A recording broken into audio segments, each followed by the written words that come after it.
Hello and welcome. I'm Manisha Gupta and you're watching Commodity Champions. Well, the oil prices have cooled down as the hopes of successful ceasefire talks in West Asia erase some of those supply concerns.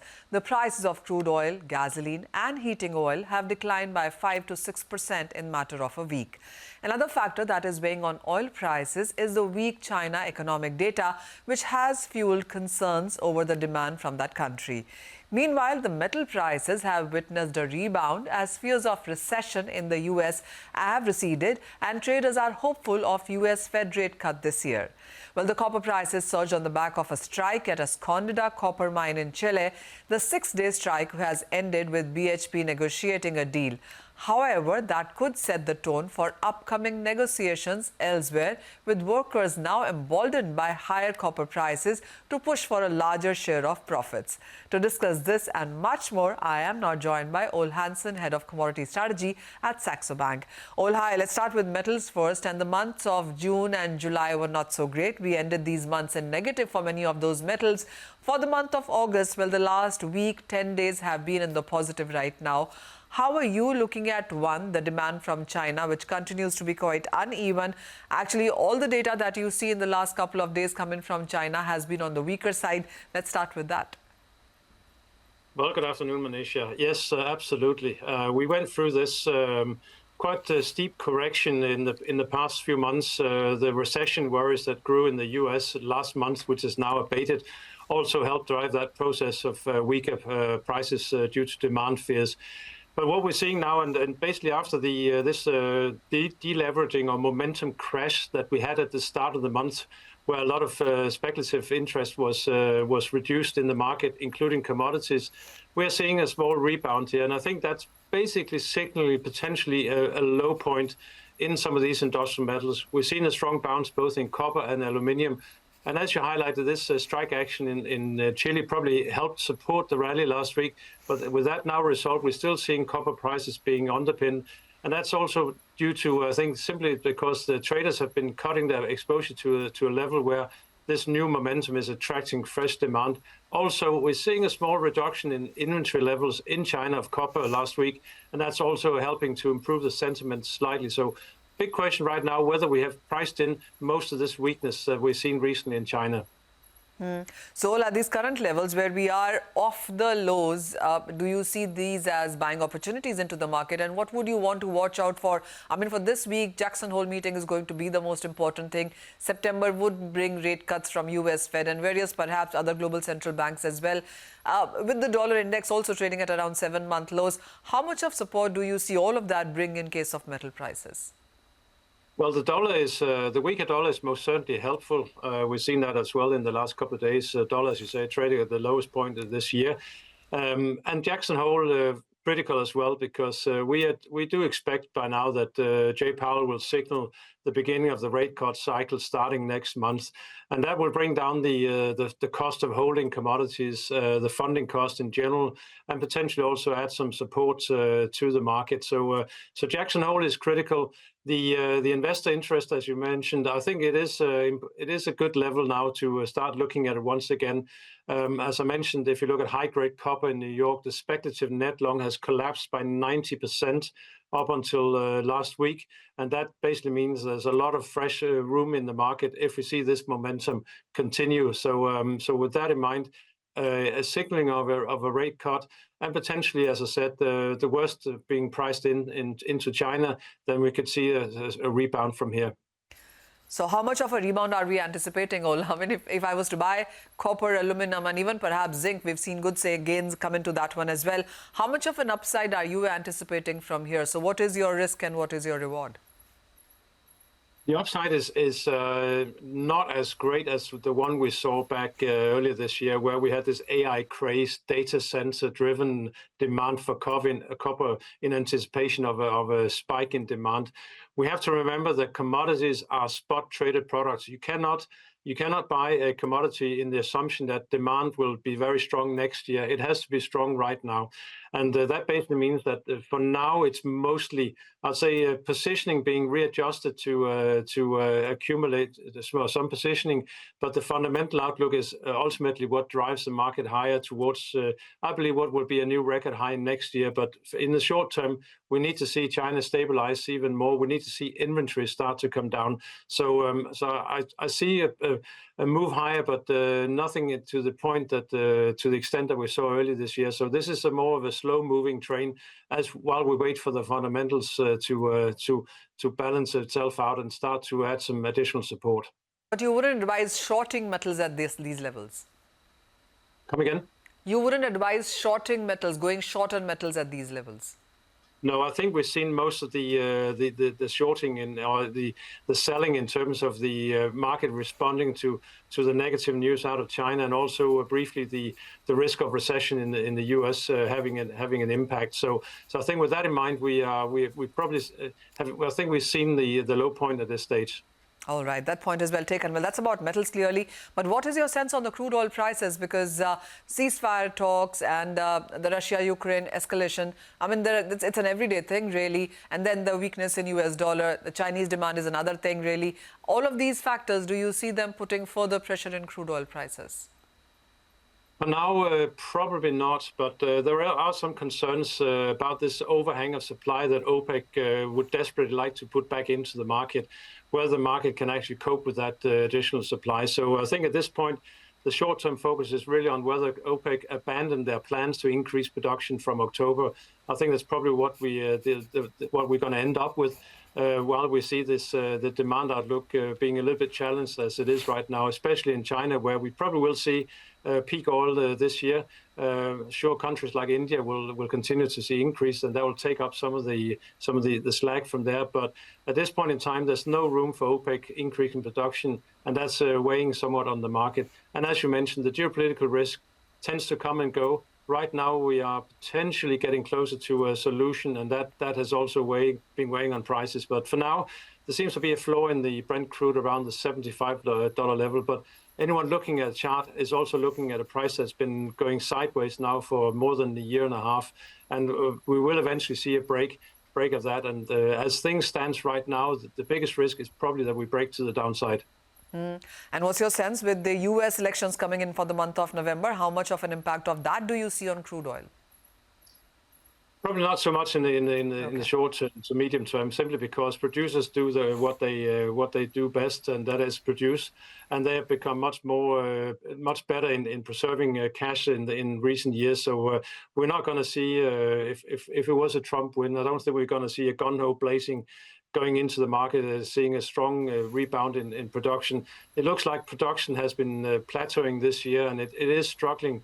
There is a struggle to increase production further from this level, and probably not the willingness either to do that. So I think producers are quite happy with current output levels, and the risk of increasing production further at this point in time obviously could weigh on prices to the downside, and that would be self-defeating. So I think the presidential election is probably more other commodities that could have a positive or negative impact of that. Okay. Just one more word on crude oil prices. I mean, as you mentioned, Indian demand growth will continue to go up. And the latest data from the Indian regulator does show that India's dependence on imports is at an all-time high at around 88.7%, with 90 perhaps a level that most people are talking about. Now, how do you look at the Indian demand, the kind of dependence that we have, and what is the kind of number that you're working with? I'm not working with the actual numbers when it comes to Indian demand, I'm sorry, but what we do see, obviously, is that just like there's a lot of focus right now on steel demand being struggling in China, we're probably going to see India pick up some of that activity, simply because you're still a growing nation, you're still a nation with a growing middle class, and that's really what drives commodity demand, urbanization as well, and that will continue to benefit growth and demand in India in the coming years. And right now, it's use a Scandinavian word, it's a smorgasbord of suppliers availability. So India can really pick and choose where they want to buy their crude oil from. Oh, absolutely. One quick word on gold and silver prices also, because this is another area which has seen very strong gains in the last 1 week and overall 2024 as well. I mean, gold trading at yet another all-time high as we speak. What's your sense on this one? Where do you see the year ending, and would you advise buying gold at these all-time highs also? Well, that is exactly the big challenge, Manisha, because simply, I think that's probably the biggest headwind for gold in the short term. Simply the fact that if you're buying gold now, you're buying it at a record high, and that's probably preventing a few people or investors from getting involved and staying on the sideline for now, looking for correction. But we can see that the correction in the last 6 months has been very shallow, and that's basically indicating a market where buyers are waiting to buy this market on the dip, and that sentiment is still prevailing in the market. And now we got some momentum adding to the rally we've seen since Friday when we broke higher. The reasons for holding gold are multiple, and I think none of them are really going to go away anytime soon. And that basically means that gold's future looks bright for the foreseeable future. Where we're going to end, that's anyone's guess. We already reached my target for the year, which was 2,500. But I'm sure if we continued higher, then the market will start to talk about 3,000 sooner or later. All right. And a quick word on silver as well, Ole, before we let you go. What are you expecting there? Well, as per usual, where gold goes, silver tends to go as well, but faster. We saw that during the correction phase where silver lost quite a lot of altitude, also driven by the weakness in industrial metals.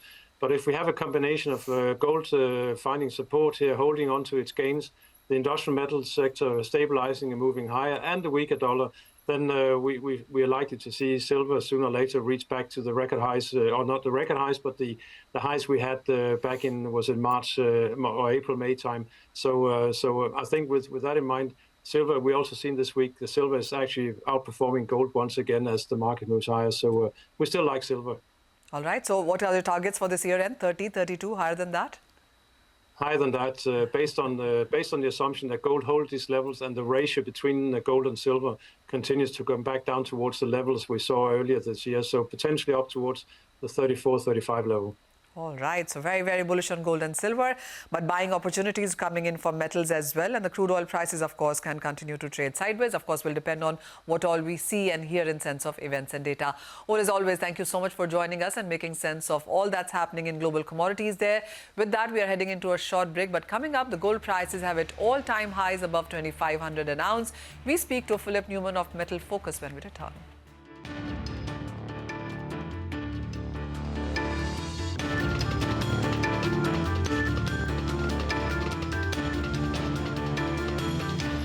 Welcome back. You're watching Commodity Champions. We now shift the focus to gold prices. The yellow metal has hit an all-time high above $2,500 per ounce.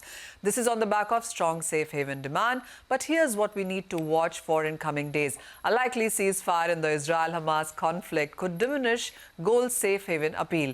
However, both the parties in the conflict have been giving contradictory statements. There is also expectation of the US Fed rate cut of 100 basis points within this year.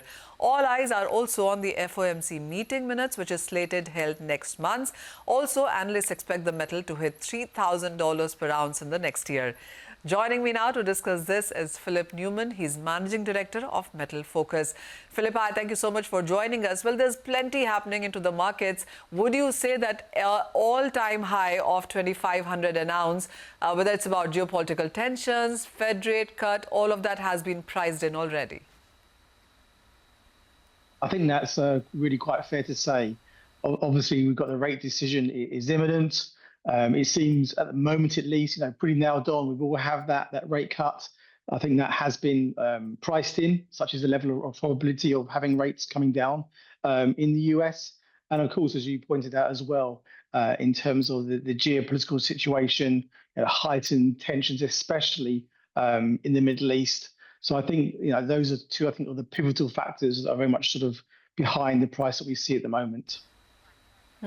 So if we do take the two scenarios, Philip, 25 basis point cut, which has been factored in, and a 50 basis point rate cut where the probability is also higher. So a 50, if that does come in, then what is your sense for gold prices going forward?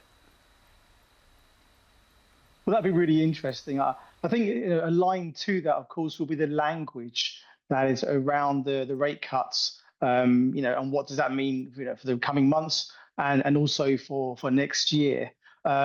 But I think, to your point, I think if we do see perhaps 50 basis point cuts coming, then, we could see perhaps more upside for gold. I think it's difficult to see how far that will go, such as the level where we are at the moment. Investor positioning is already pretty strong when it comes to gold. So I think, I think as well as perhaps seeing more upside, you could see, I think, investor selling into that, making, quite a choppy, quite volatile conditions for the price for the immediate future.